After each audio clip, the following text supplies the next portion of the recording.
Four things I'd like you to give me your comments on. Yeah.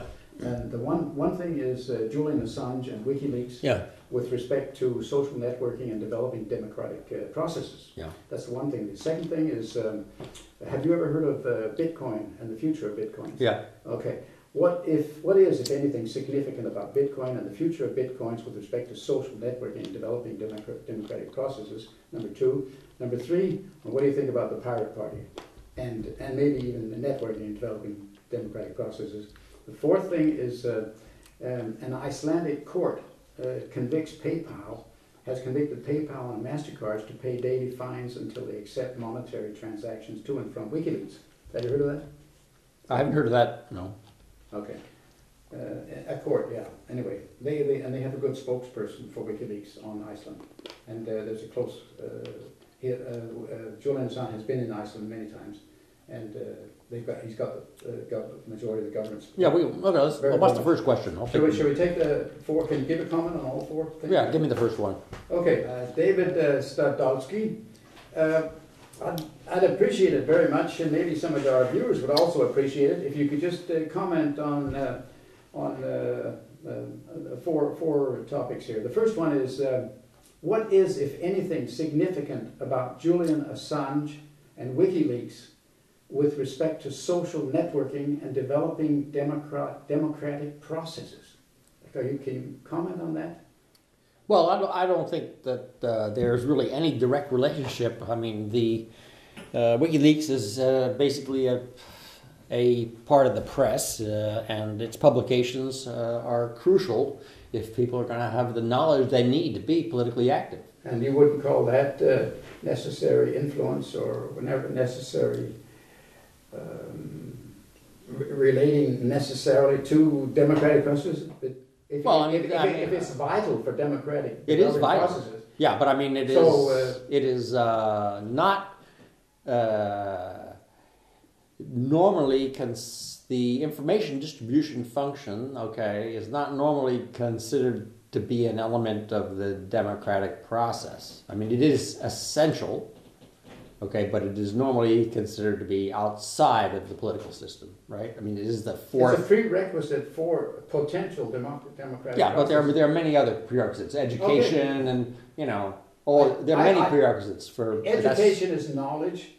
WikiLeaks, what they have done is related to knowledge. It has something to do with knowledge. Yeah. And the whole world has talked about WikiLeaks and the Arab uprisings, spring, and all of these things that are going on. And even Julian Assange's, what do you call it, the reason that Ecuador supports Julian Assange as much as it does has not even come out to the public in Danish or American, European media. The only reason I know it is because the President Carrera was in Julian Assange on Russia Today he still has this series, this show where he says that Ecuador is deeply indebted to WikiLeaks for releasing a lot of leaks that uncovered especially American espionage and corruption and all kind of illegal activities in Ecuador. Yeah. So they want a kind of good payback and try to help him out. This has not been even on the back page of information. There was a whole what do you call it, a leader in leading article, editorial, where they had all kinds of guessings and postulates on why Ecuador was supporting Assange, and essentially all of the reasons were they had something to do. They just now have an opportunity to become popular. Well, I mean, unfortunately, the press in Denmark is not very And you functional. should think information was a bit in tune. You would, you would think so, but no. Information has gotten even more reactionary the last 10 years. That's my personal opinion. Yeah, well, I mean, even 10 years ago, they were really... Okay, well, if we go back to I mean, you got to go the hippie movement, maybe 68. maybe, but I mean, it was pretty good then. I mean, you know, this is... But anyway, so that's you have no more comment to. Well, I mean, one of the major reasons why Assange is being given asylum is because the Ecuadorian government does not believe he can get a fair trial in the United States. And he won't. And he won't. No, I mean, the treatment of Bradley Manning shows what happens to people. Exactly. You know, and you know, this is basically torture. And not only that, but think of all of the notorieties, public figures, senators, American senators that have openly declared that the guy should be shot. Right. You know. Yeah, I mean, it is absolutely clear that he would not be. It would be impossible for him to get a fair trial, right. Even if he had. I mean, if he had actually done anything. I mean, you know, the point is he hasn't actually done anything. So. And what about? Well, what's your opinion of Sweden? Would they send him off to America? Sure. And why would they do that, in your opinion? Well, because they have, over the entire Cold War period, been doing things to endear themselves to the United States, and they would continue to do it now. I mean, you know, it is a regimented society, and you know, basically you do as you're told, and Julian is not doing as he's told. There's in the White House, I think it was the previous White House, there was this guy called Karl Rove. Yeah. I think it was him or somebody else, but I think it was him that is said to have special relations with connections, personal and political connections with powerful people in Sweden. It wouldn't surprise me. You know. And Karl Rove was actually, I think he was even he was indicted, and I think he was convicted too of some criminal offenses. But now he has been rehabilitated and is coming back into politics. Well, he never left politics. He evidently has the power to. I mean, he was. No, I mean the U.S. is not prosecuting criminals. That you're in complete alignment with Max Kaiser. No, I don't think Max Kaiser is a reliable source. Okay. But he has all these guests in his studios. Are they unreliable? Well, I don't watch him enough to know. I mean, but the situation in the U.S. now is that people in the White House can engage in criminal activity and nobody says anything. I mean, you know. Well, that's exactly what Max Kaiser says. But okay, leave it. Hey, the other question is, what is, if anything, significant about Bitcoins? Bitcoins and the future of Bitcoins with respect to social networking and developing democratic processes. And Bitcoins, just for the viewers, is the world's first decentralized digital currency. Currency, exactly. So, do you have anything to say? Is there anything you can say about what significance this might have on democratic processes and networking? I don't think it's there's anything directly. Not directly. I mean, will it have any influence? Can developing democratic processes or political movements, can they use this? Well, I mean, the people's movements of the world use Bitcoins to their advantage. Well, I mean, if people are very worried about somebody finding out that they've given money to a certain source, then Bitcoins could be useful. But that's it.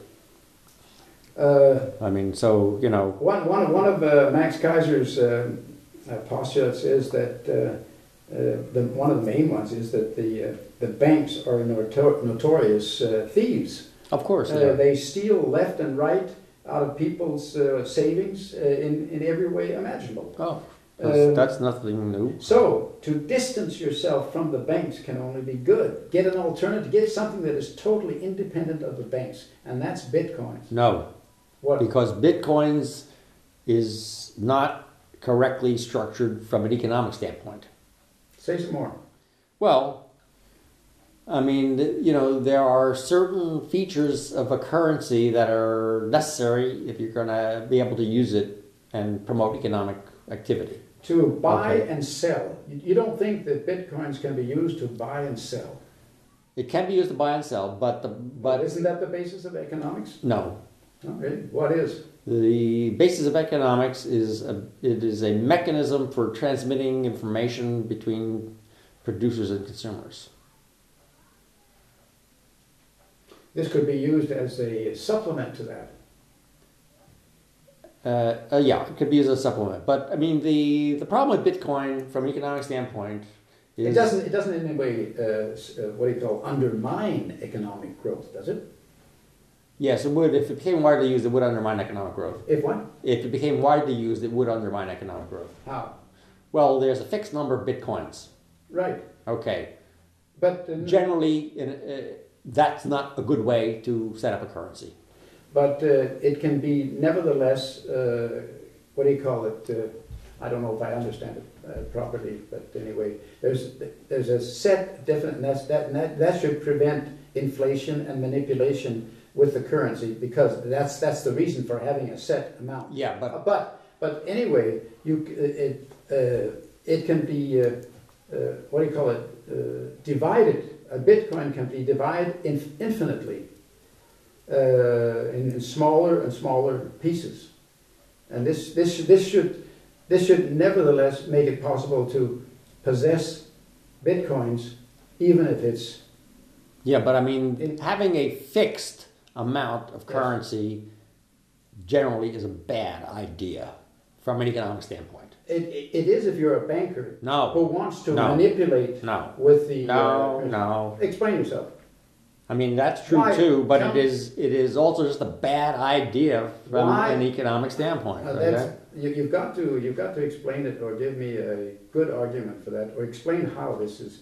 You can't just make a statement. I mean, I am not an economist, so I can't really go into chapter and verse, okay? But I mean, I have there are people in the U.S. now who say the U.S. has got to go back on the gold standard. Right. And that would also mean a fixed amount of something that cannot be manipulated. To my opinion, it is the same principle governing gold and bitcoins. That's right. So you and I agree on that. Yeah, but both of those principles are not good for the economy. So you think that when Nixon and later Ronald Reagan dropped the gold standard, that was good for the economy?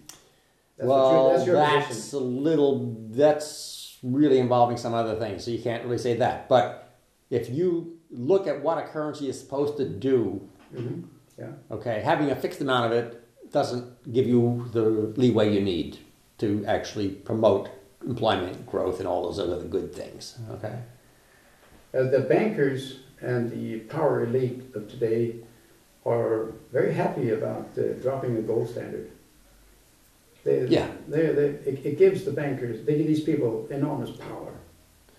Well, they can manipulate all kind of economic. Yeah, but I mean, you could they would not be able to do it if you had gold and bitcoins. Yeah, but they would also not be able to do it if the government took the power of creating currency away from them. Yes, but the problem is that the bankers and the people with the economic power, they have bought.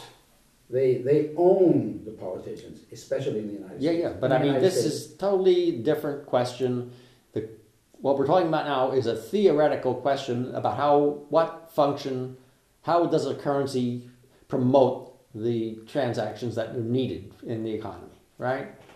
Now, if you have a fixed amount of currency, okay, what does that mean? You tell me. That means that you have basically a deflation, I think, right? Yeah. If you have I don't know if you have a deflation. You have a deflation. You are able to prevent inflation. No, you have a deflation. Okay. Because new things are being produced all the time. Okay. So if new things are being produced and new money is not being produced, then you have a deflation, because that Bitcoin. Hey, the problem today is that the new things are not being produced. New things are being produced. The whole economic tendency now is to produce less and less. No. Because... No. No, I mean, you have a camera there. What is that camera? Look, that camera. Hey, the GDP, gross domestic growth, is slowing down, and there's nothing in the future that one can say is pointing in the direction that this will change. Well, you know, there are some very rich people in the U.S. who have decided they're going to send a spaceship off to grab an asteroid that comes nearby the Earth. They will do anything to promote people to investing in their pet projects. Whatever. But the point is that if they succeed in capturing one of these asteroids, okay, and extracting all of the valuable minerals, gold, silver, platinum, and so on, okay, the wealth represented by those minerals would be greater than the wealth that has been produced on this planet in its entire history. You know what I can imagine? If that happened, the price of gold would diminish to nothing, and bitcoins would be the most valuable thing ever in the universe. There are many possibilities of what could happen, but the point is that there are new things, and if there's not new money, okay, then you have deflation. Deflation is basically injecting, you know, poison into the economy. Because people don't want to spend their money because they know it'll be worth more tomorrow. Economic activity basically stops. Okay. That's why it's. So I won't be able to sell you any bitcoins. Well, I mean, it's great if you want to do something tomorrow. You get it today and do it. You buy the bitcoins today and sell them tomorrow. That's fine. But that's not what. You can also use it as a savings account. Money has at least that's a totally different thing. Money has many different functions, okay? One of them is to exchange, buy and sell. One is to basically hold value. And there are about a dozen different functions of money, okay? And some of them are in contradiction to others, okay? Because economists normally like to have a little bit of inflation to encourage people to spend their money. But if there's inflation, then the money loses its value. So you cannot store wealth that way. Okay? So the whole idea that we can solve all our problems by some economic mumbo-jumbo, bitcoins or any other thing, is total nonsense. But you just said you can use it for some things. You can use it for transactions. Right. Anonymous transactions. But that's pretty much it. Okay, you said yes to that, but did you say no or yes to you can use it as a savings account? Instead of putting a savings account and putting Danish kroner, euros, well, you can buy bitcoins and you can trade them on the stock exchange. I mean the stability of the Bitcoin has been very weak. Did you hear the lecture at Cepos in Denmark? Okay. No, I mean the Bitcoins have gone up and down very dramatically over a very short period of time. So. That even happens with gold. Well, not really. Because the gold prices are manipulated by banks and others. Well, yeah, but I mean the Bitcoin is basically not going to solve these kind of problems that you're talking about. Okay. I mean all of economics is basically a religion. Okay. Right, it's a secular. Yes, a secular religion. It's a very popular religion. Secular myth. Yeah. and so, any kind of changes to the economy that you make will not solve the fundamental problems. Okay. Hey, I think we got your opinion about bitcoins. Yeah. What do you think about the pirate party? Well, I think it's a great idea. Is that similar to when somebody asked Gandhi, what do you think of Western civilization? He said it was a great idea. You think it's the pirate party is a great idea? Well, I think because it isn't democratic now, or is it? Does it represent developing democratic processes? Well, It does to some degree, but I mean that is really a very small step in the direction of real democracy. I mean, let's say I would say the most important influence of the Pirate Party is on these copyright and intellectual property issues. Okay. Well, that's what they believe themselves. Yeah. So I mean, and they are also proposing some innovative things, in terms of democracy. But the current system we have, the Republican form of government, is not going to become a democracy because we have a pirate party. Okay. But it can contribute to more democracy, can it not? Yeah. Okay. You want to say anything more about the Pirate Party? Nope. Have you ever heard Rick Falkfinger, the person, what is it, the chairman or the... He's previous chairman of the Swedish Pirate right. Party. Yeah. Right. He, by the way, he promotes bitcoins. I guess you know that. Yeah. Well, I mean... But you would expect that, maybe. I don't know. Yeah. I mean, Bitcoin has certain limited functions, but it is not a replacement for currency otherwise. I mean, that's... But people can use it to small trade. Small trade, buy and sell stuff, yeah? Yeah, I mean, if you want to buy, some heroin on the net, people can buy tomatoes from me with bitcoins. What do you say to that? Well, that's fine. I mean, I rather doubt that that's going to benefit the, democracy or the economy in much. It's peer-to-peer. Peer-to-peer. Yeah, well, so. Okay. Hey, let's move on. The Icelandic court convicts PayPal and MasterCards to pay daily fines until they accept monetary transactions to and from Wikileaks. Iceland has played a very, very important part in for Wikileaks. Wikileaks has very close ties to Iceland. They have even made some strategies together and so forth, and they really support Wikileaks.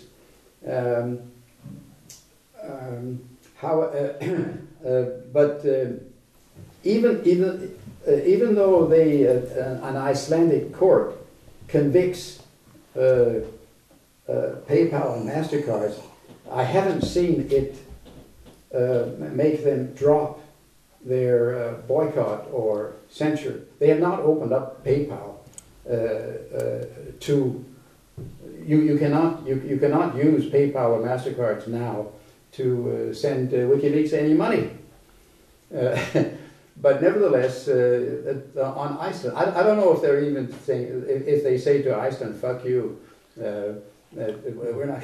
Well, but evidently, it must mean that in Iceland, I would think it means that you cannot use PayPal or MasterCards anywhere in Iceland because they're criminals in Iceland.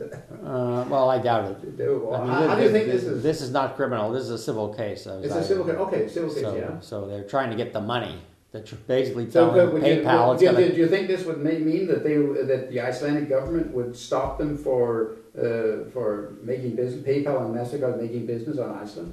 No, what they're trying to do is get money from PayPal and MasterCard. They're giving them a fine, right? Right, and they're also telling the world that you should have the right to send WikiLeaks money if you want to. Well, I mean, that's the whole point of it.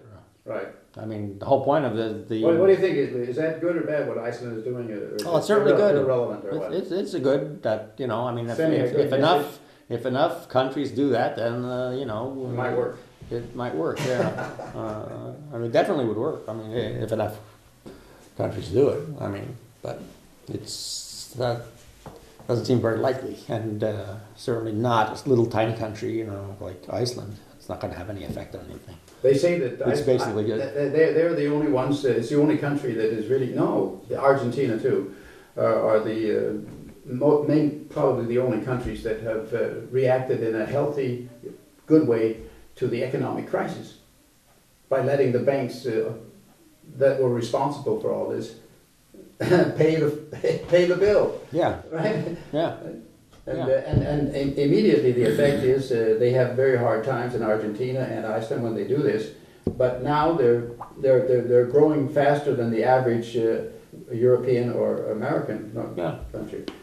So anyway, let's get back to hey, the first time I saw you was at the Prem Preben Hertoft eftermiddag, or these lectures, the esteemed Danish academic sexological lecture series held every year since Professor of Doctor of Medicine, sexologist Preben Hertoft, he retired some 10 years ago.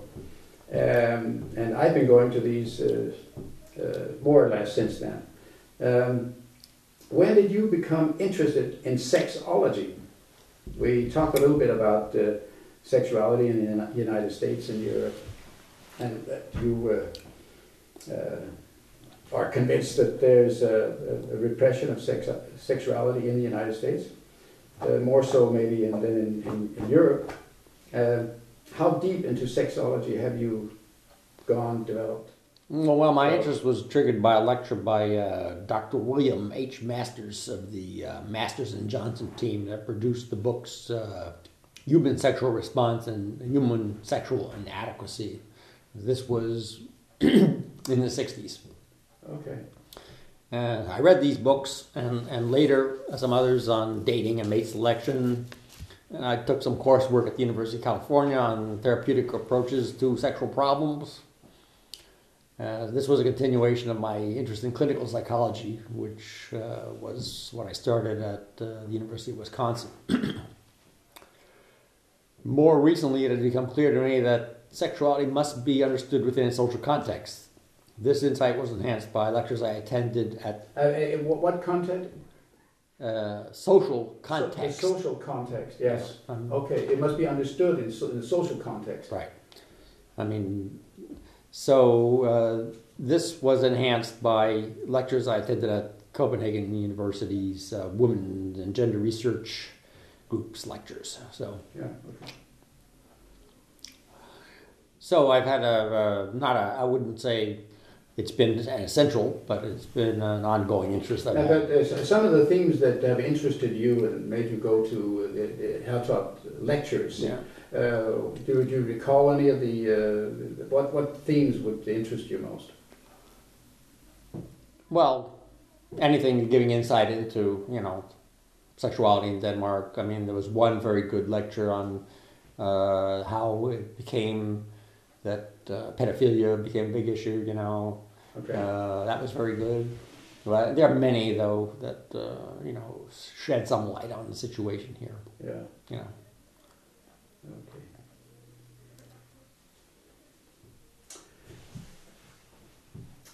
Later, I met you at one of the IT-Political Association's Danish Annual Constitution Day celebrations, which is held every 5th of June in Copenhagen.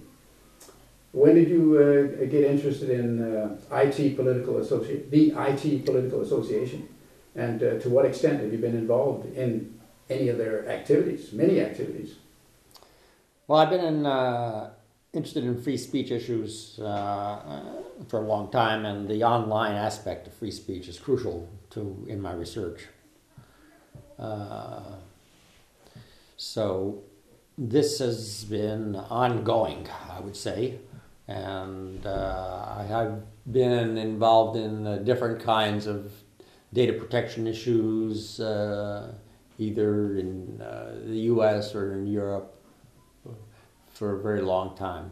So the IT-Political Association is something I joined, and I became most recently a reserve board member, I guess you would say. You're on a board, okay. I noticed that you were the mailing list that they have, the debating forum, that IT-Political, you are often there joining and active in debates. Yeah, well, I mean, when specific things come up that I know something about or are directly related to my research interests, then I normally give comments. There are a lot. I think there are 5,000 people on this list. Maybe, I don't know. A lot of people anyway, and I think to me that. I don't study democratic processes and so forth that you do, but to me it would seem evident that that this must help democratic movements and people, common people. This must be get out to it. They're okay. Most of them are academics, but I think it gets out to a lot of people. Well, I mean, what they're doing, and to the benefit of working people and unemployed people and homeless people for the homeless station.